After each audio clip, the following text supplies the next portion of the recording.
بسم اللہ الرحمن الرحیم ایاک نعبد و ایاک نستعین۔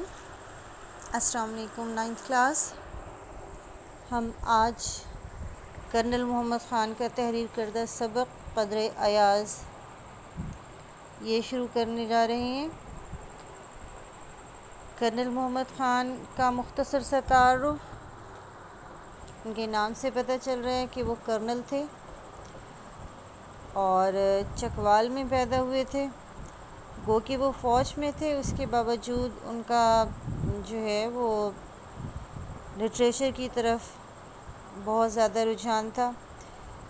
انہوں نے بہت سا مواد جو ہے وہ تحریر کیا، جو ان کا طرز تحریر سادہ اور دلچسپ تھا، اور ان کی تحریروں کا اصل حسن سادگی اور خلوص ہے۔ انہوں نے مزاح نگاری کی، اور مزاح نگاری کا ایک سلجھا ہوا انداز جو ہے ان کے یہاں موجود ہے۔ اس میں کسی بھی قسم کا پھکڑ پن یا شوقیانہ پن جو ہے وہ موجود نہیں ہے۔ مطلب ہم مزاح کا ایک خوبصورت انداز دیکھ سکتے ہیں کہ ہمیں پتہ چلتا ہے کہ مزاح ہے کیا۔ اب ہم بات کرتے ہیں ان کے سبق قدر ایاز کی۔ اب قدر ایاز بھی جو ہے یہ ایک طرح سے انہوں نے آپ بیتی لکھی، ایک واقعہ ہے جو انہوں نے بیان کیا ہے، لیکن بڑے خوبصورت انداز میں بیان کیا ہے۔ آپ اس کے مقاصد دیکھ لیجئے کہ طلباء کو کرنل محمد خان کے واقعاتی اسلوب مزاح سے آگاہ کرنا، کہ وہ واقعات سے مزاح کو کریٹ کرتے ہیں۔ دوسرا مقصد ہے دیہات اور دیہاتیوں کی سادگی اور ان کے خلوص سے متعارف کروانا۔ اس کو بطور خاص جو ہے آپ ہائی لائٹ کیجئے اس مقصد کو۔ اور اگلا مقصد طلباء کو یہ بتانا کہ انسان کی قدر و قیمت اس کی خلوص، محنت اور اصلیت پر منحصر ہے۔ یہ دو مین پوائنٹ ہیں۔ انہی دو مین پوائنٹس کے گرد کرنل محمد خان کا یہ سبق قدر ایاز پورا کے پورا گھومتا ہے۔ یہ ایک کہانی کی فارم میں ہے، اور ایک طرح سے کرنل محمد خان نے اپنی زندگی کا واقعہ بیان کیا ہے۔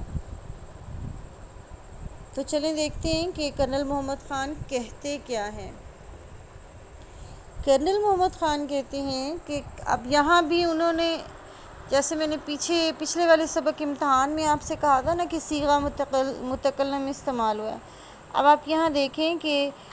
اس سبق میں بھی انہوں نے کرنل محمد خان نے مجھے اور میں اس قسم کی باتوں سے آغاز کیا ہے کہ کرنیلوں کو رہائش کے خاصے عمدہ سی کلاس بنگلے ملتے تھے۔ اب وہ کرنل تھے تو اس کے حساب سے بتا رہے ہیں کہ عمدہ اعلیٰ شاندار سی کلاس، اچھا یہ کیٹیگریز بنی ہوئی تھی کہ کرنلز کو وہ سی کلاس ملیں گے اور وہ شاندار قسم کے بنگلے ہوتے تھے۔ مجھے خوش قسمتی سے ایک ایسا بنگلہ مل گیا جو اپنی کلاس میں بھی انتخاب تھا۔ اب یہاں اپنی کلاس یعنی انگلش والا کلاس ہے کہ ان کے اپنی حیثیت کے حساب سے انتخاب تھا، چنا گیا تھا، چنیدہ تھا، منتخب شدہ تھا۔ یعنی وہ کہہ رہے ہیں کہ کرنیلوں کو اچھے ملتے ہیں، خوبصورت بنگلے ملتے ہیں، عمدہ قسم کے سی کلاس ملتے ہیں، لیکن اپنے بنگلے کے بارے میں کہہ رہے ہیں کہ مجھے ایک ایسا بنگلہ ملا تھا جو کرنلز کے بنگلوں سے میں بھی سب سے نمایاں نمبر پر دکھائی دیتا تھا، منتخب قسم کا تھا، ایسا لگتا تھا سلیکٹڈ ون ہے۔ یعنی مجھے کرنیلوں میں وہ امتیاز حاصل نہ تھا جو میرے بنگلوں میں تھا۔ اب یہاں انہوں نے کمپیریزن کر دیا کہ میں تو ایک عام سا کرنل تھا، مجھے دوسرے کرنلز کی نسبت کوئی امتیاز حاصل نہیں تھا۔ امتیاز ہونا، نمایاں مقام حاصل ہونا، کہ مجھے کوئی خاص نمایاں مقام حاصل نہیں تھا، میں ان سے منفرد نہیں تھا، ایک عام سا کرنل ہی تھا،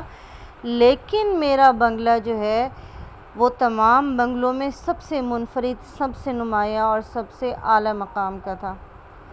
پھر انہوں نے کہا کہ بوڑھے بیروں سے روایت ہے، یہاں بیرے یعنی بٹلر، وہ جو فوجیوں کو بٹلر ملتے ہیں، وہ بہرے ان کے گھر کا سارا کام سنبھالتے ہیں، تو تمام کرنلز کے اس میں موجود ہوتے تھے۔ تو ان میں جو پرانے بٹلرز تھے ان سے روایت تھی کہ ولسن روڈ کا یہ لا شریک بنگلہ ولسن صاحب نے خاص طور پر اپنے لیے بنوایا تھا۔ اب وہ روڈ کا انہوں نے نام لکھ دیا ہے کہ جو ولسن کے نام سے، کرنل ولسن کے نام سے جو ہے منسوب تھی وہ روڈ، انہوں نے کہا لا شریک، جس کا کوئی ثانی نہ ہو، جس کا کوئی شریک نہ ہو۔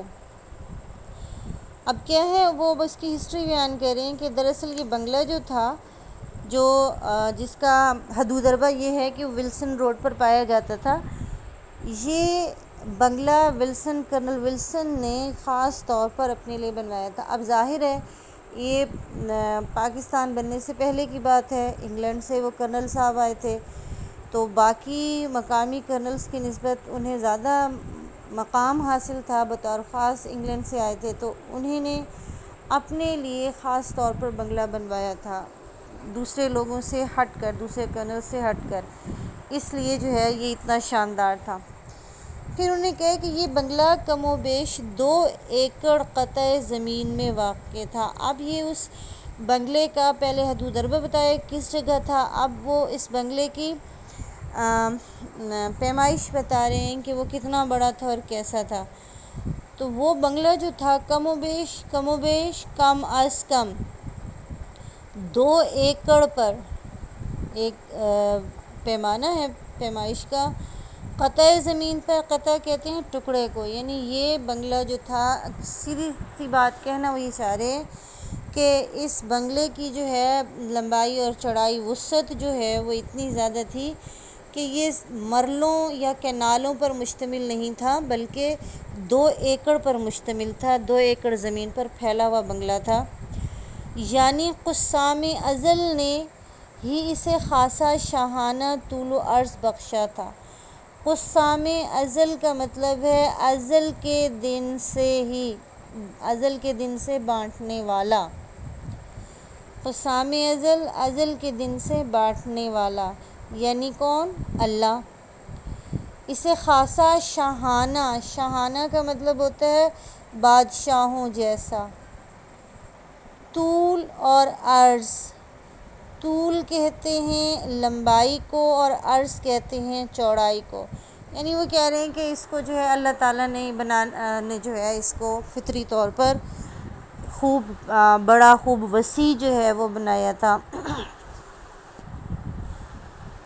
عمارت کے سامنے وسیع چمن تھا، وسیع کشادہ چمن، باغ۔ اب اس کی لوکیشن بتا رہے ہیں، لوکیشن بتانے کے بعد اس کے ارد گرد کا جو ماحول ہے وہ بتا رہے ہیں، اس کی لوکیشن بتا دی، اس کی لینگتھ اور ویڈتھ بتا دی۔ اب وہ بتا رہے ہیں کہ اس کے سامنے کیا تھا، انہوں نے کہا مطلب ابھی اس پہ بنگلے کی ہی شان میں رطب اللسان ہے، اسی کی تعریف کر رہے ہیں، اسی ایکسپلین کر رہے ہیں کہ وہ کیسا تھا، کہ جو اصل بلڈنگ بنی ہوئی تھی اس کے سامنے کا حصہ جو تھا وہ خاصا کشادہ تھا، خاصا وسیع قسم کا باغ بنا ہوا تھا اس کے اندر، اور جس کے حاشیے کنارے پر مہندی، اب یہاں جو ہے مہندی غلط لکھا ہوا ہے، ذرا آپ اپنی ٹھیک کر لیجئے گا، میم ہے نون دال چھوٹی ہے دی، مہندی ہوتا ہے، میم نون ہے دال چھوٹی ہوتا ہے، آپ کے اس پہ غلط لکھا ہوا ہے، ذرا اس کو ٹھیک کر لیجئے گا۔ گہری سبز باڑ جو ارد گرد لگاتے ہیں، نیزوں اونچے سرو، یہ سرو لفظ ہے جسے عام طور پر ہم اپنے سرائکی پروننسیشن میں سرو کہتے ہیں۔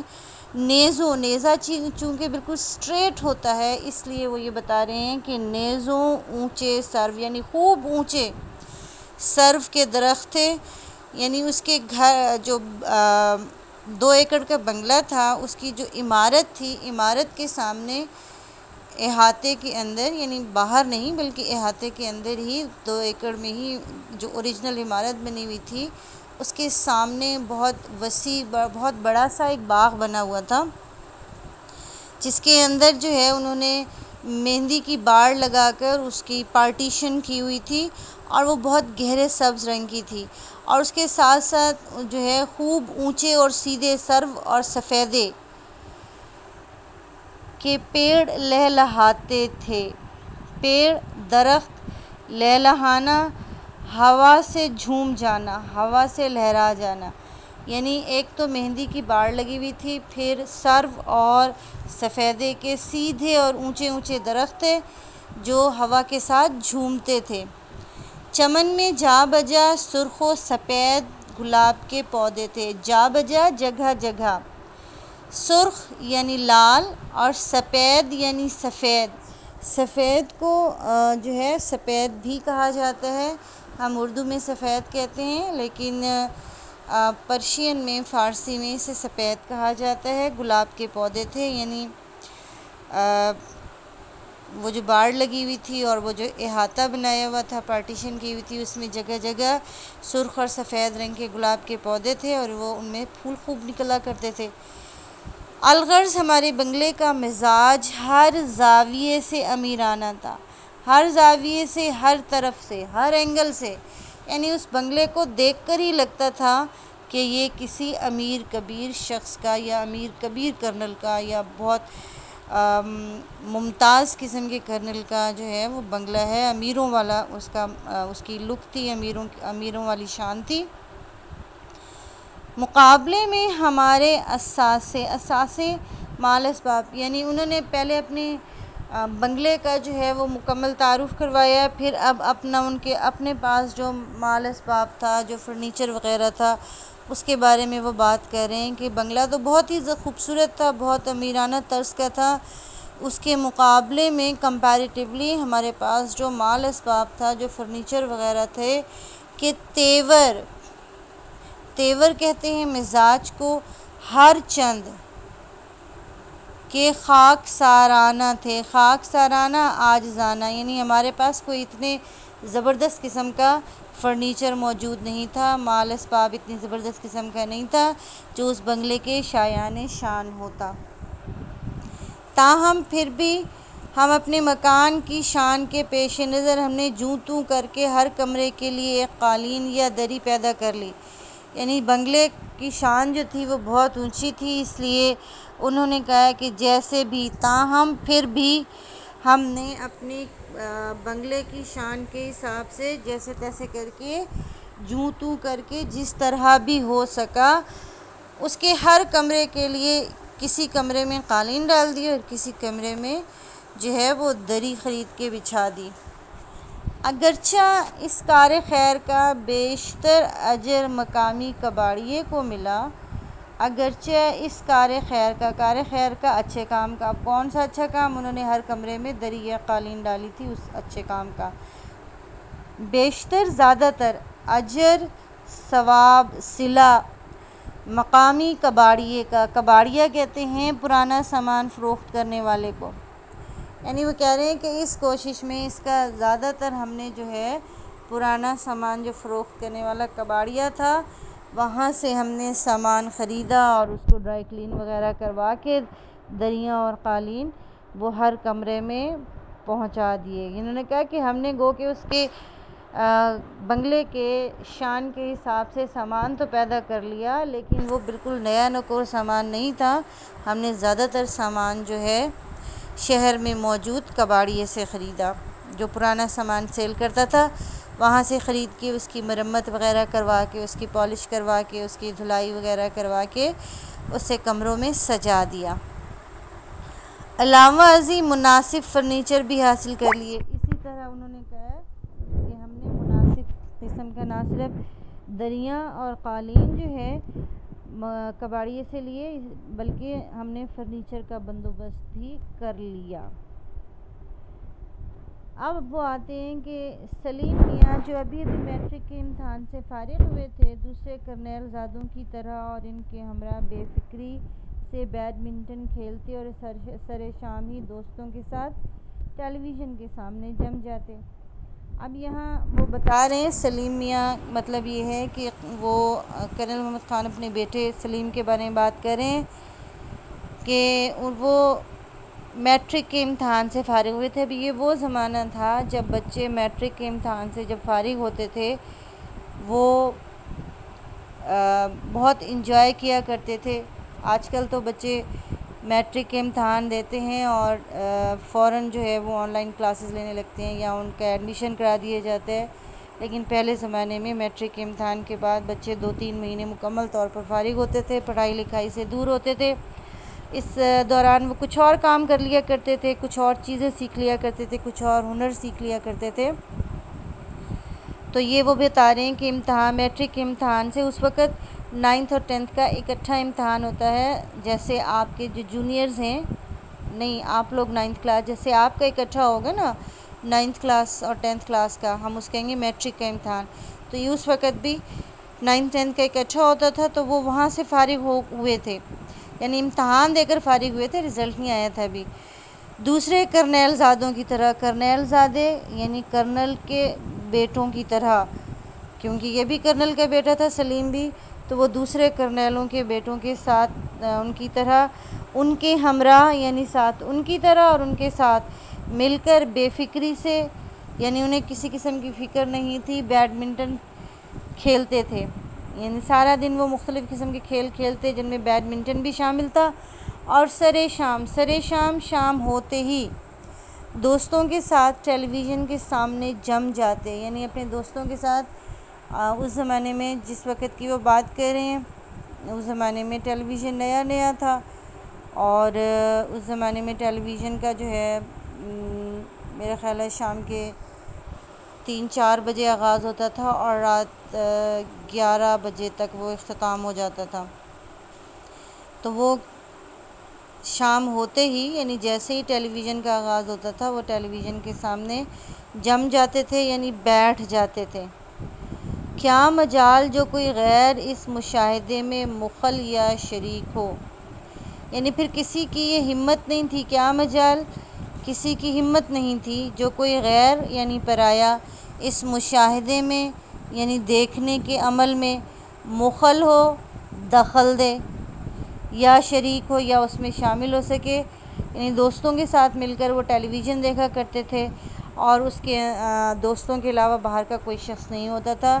سوائے اس کے کہ ہمارا بوڑھا ملازم علی بخش ان کی تواضع کے لیے یعنی خاطر مدارت کے لیے کمرے میں خاموشی سے داخل اور خارج ہوتا رہتا تھا، داخل ہونا اندر جانا، خارج ہونا باہر نکلنا، یعنی وہ جو ان کا ٹی وی لاؤنج تھا اس میں اپنے دوستوں کے ساتھ بیٹھ کر ٹیلی ویژن دیکھتے تھے، اور کوئی اور اس میں شریک نہیں ہوتا تھا سوائے ان کا ایک بوڑھا ملازم جو تھا علی بخش، جو ان کی اور ان کے دوستوں کی خاطر تواضع کے لیے کھانے پینے کی چیزیں لاتا لے جاتا رہتا تھا، جو انتہائی خاموشی سے جاتا تھا اور اسی طرح وہاں سے نکل آتا تھا، باہر آ جاتا تھا۔ علی بخش کو یوں بھی سلیم سے انس تھا، محبت تھی، لگاؤ تھا۔ کیوں تھا؟ اسی کے ہاتھوں میں پلا تھا، کیونکہ جو سلیم تھا اسے علی بخش نے ہی پالا تھا۔ ایک دن میں اپنے مطالعے کے کمرے میں بیٹھا تھا کہ علی بخش خلاف معمول رونی صورت بنائے داخل ہوا۔ اب وہ واقعے کی طرف آ رہے ہیں کہ ایک دن میں اپنے اسٹڈی روم میں بیٹھا ہوا تھا، مطالعے کے کمرے میں اسٹڈی روم میں بیٹھا ہوا تھا اور پڑھ رہا تھا کہ علی بخش جو ہے وہ خلاف معمول یعنی معمول سے ہٹ کر معمول کے الٹ رونی صورت بنا کر، رونے والی شکل بنا کر داخل ہوا،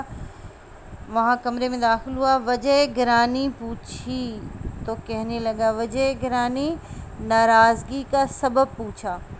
تو کہنے لگا، یعنی وہ دکھ اور افسوس کے جو عنصر چہرے پہ تھا اس کی وجہ پوچھی، ناراضگی کی وجہ پوچھی، سبب پوچھا تو کہنے لگا سلیم میاں نے ڈانٹا ہے۔ سلیم میاں نے ڈانٹا ہے یعنی سلیم صاحب نے برا بھلا کہا ہے، ڈانٹنا برا بھلا کہنا، اور کیا کہا ہے؟ کہتے ہیں بدتمیز ہو، گنوار ہو، دیہاتی ہو۔ بدتمیز جسے تمیز نہ ہو، گنوار گاؤں میں رہنے والا، دیہاتی دیہات میں رہنے والا، یعنی اسے افسوس کس بات پر تھا کہ سلیم صاحب نے برا بھلا کہا ہے، ان کی بے عزتی کی ہے، اور بطور خاص اسے کہا ہے کہ تم بدتمیز ہو، تمہیں تو تمیز نام کی کوئی چیز نہیں ہے، اور اسے گنوار اور دیہاتی قرار دیا ہے۔ میں نے ان ارشادات کی شان نزول پوچھی تو بولا، شان نزول نازل ہونے کی وجہ، یعنی کرنل محمد خان کہتے ہیں کہ میں نے علی بخش سے پوچھا کہ اس نے تمہیں اتنا برا بھلا کیوں کہا، اس قسم کے الفاظ کیوں کہے، کیا وجہ تھی؟ تو اس نے کہا کہ کل سلیم میاں کی غیر حاضری میں، غیر حاضری کا مطلب ہے موجود نہ ہونا، غیر حاضری میں ان کے ایک دوست امجد صاحب آئے اور برآمدے میں آرام کرسی پر بیٹھ گئے۔ ان کا دوست آیا، سلیم کا دوست آیا امجد، اور وہ برآمدے میں آ کر بیٹھ گیا، کمرے میں نہیں آیا۔ میں نے ان کے کہنے پر انہیں ٹھنڈا پانی کا گلاس پیش کیا، یعنی علی بخش نے ان کی فرمائش پر اسے ٹھنڈا پانی پلایا۔ کافی دیر سلیم صاحب کا انتظار کرتے رہے، لیکن آخر مایوس ہو کر چل دیے، یعنی بہت دیر وہ وہاں بیٹھ کے سلیم کا انتظار کرتا رہا، لیکن جب سلیم نہیں آیا تو وہ وہاں سے واپس چلا گیا۔ بعد میں سلیم صاحب کو بتایا تو مجھ پر برس پڑے، غصہ کرنے لگے، یعنی جب سلیم واپس گھر آیا اور علی بخش نے اسے بتایا کہ امجد صاحب آئے تھے، تو اس نے جو ہے سلیم نے علی بخش پر بہت غصہ کیا۔ کیا غصہ کیا؟ کہنے لگے انہیں گول کمرے میں صوفے پر کیوں نہ بٹھایا، یعنی جو ڈرائنگ روم بنا ہوا تھا اسے وہ گول کمرہ کہتے ہوں گے، اور وہاں جو ہے صوفے پر کیوں نہ بٹھایا، باہر گیلری میں آرام کرسی پہ کیوں بٹھا دیا، بلکہ اندر ڈرائنگ روم میں لے کر آنا تھا اور صوفے پہ بٹھانا چاہیے تھا، اور ریفریجریٹر سے نکال کر کوکا کولا کیوں نہ پیش کیا۔ اس وقت کوکا کولا ڈرنک جو تھی وہ بہت ان تھی، امیروں کے لیے، غریب اس وقت نہیں پیتے تھے۔ تو یہ کہہ رہے ہیں کہ اس کو صرف ٹھنڈا پانی کیوں پلایا، بلکہ اسے کوکا کولا کیوں نہیں پیش کی۔ اب امجد سمجھے گا کہ ان لوگوں کو تواضع کا سلیقہ نہیں، تواضع کا مطلب ہوتا ہے خاطر مدارت، اور سلیقہ یعنی طور طریقہ۔ دیہاتی ہیں یعنی دیہات میں رہتے ہیں، جنگلی ہیں یعنی اجڑ اور گنوار ہیں، اور پھر جو منہ میں آیا کہہ دیا، جو منہ میں آیا بغیر سوچے سمجھے جو دل چاہا کہتے چلے گئے، یعنی اس نے خوب اسے جھاڑا کہ وہ اس کو اندر کیوں نہیں بٹھایا، کوکا کولا کیوں نہیں نکال کے پیش کی، ٹھنڈا پانی صرف کیوں دے دیا۔ اسے تکلیف اس بات کی تھی، پریشانی اس بات کی تھی کہ اب امجد کہے گا کہ یہ لوگ جاہل، اجڑ، جنگلی اور گنوار ہیں، دیہات میں رہتے ہیں، انہیں تو یہی نہیں پتہ کہ گھر جو مہمان آتے ہیں ان کی تواضع کس طرح کی جاتی ہے، ان کی خاطر مدارت کس طرح کی جاتی ہے۔ ہمارے آج کا لیکچر یہاں ختم ہوتا ہے۔ آپ نے کیا کرنا ہے 9th کلاس بیٹا، یہ سارے مشکل الفاظ کے معنی جو میں بتاتی گئی ہوں اسے کائنڈلی اپنی بک کے اوپر نوٹ ڈاؤن کر لیجئے، تاکہ جب آپ چیپٹر کی ریڈنگ کریں تو الفاظ کے معنی ساتھ ساتھ ریوائز ہوتے رہیں۔ آج کا ہوم ورک آپ کا یہی ہے کہ آپ نے سارے مشکل الفاظ کے معنی اپنی بک کے اوپر لکھنے ہیں۔ اجازت دیں، اللہ حافظ۔